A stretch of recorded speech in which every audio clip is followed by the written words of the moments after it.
And so as you're talking about this idea of hyper-focus, the reason I want to talk about it is because I want people to be able to see that they are more like you than they think they are. Yeah, and the thing I always try to emphasize to people is how similar making music is to listening to it. It's the same exact thing, except the other way around. Mm-hmm. But your job as a listener, in a sense, is to to find the right component that matches your energy, that will sort of pull it out in that gorgeous way. Exactly. That's beautifully put.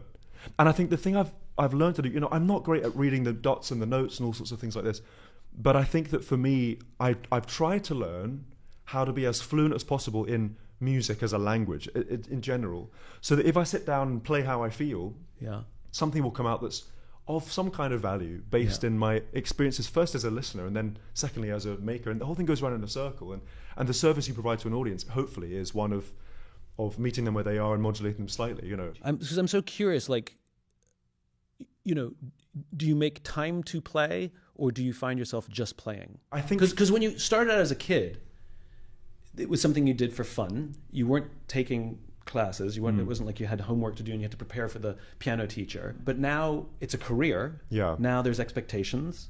Now you have to play at certain times and certain reasons. Yeah. You have to prepare for things. Has it become a job? Like, where does job and joy intersect or separate? That's a beautiful question. I think it feels very much, because you don't want to be singing the same songs 40 years from now.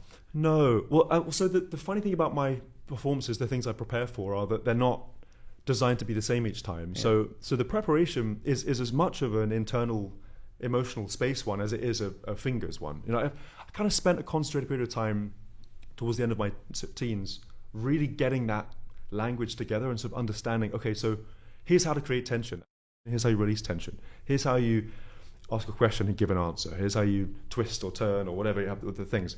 And so I think that now when I sit on the stage, I'm not thinking so much about the grammar of it, the syntax of how do I put this thing into words as well. I'm more thinking, how do I best articulate the thing that I'm feeling, or the thing that's in the room? How do I best turn that into something that can be accessed or related to?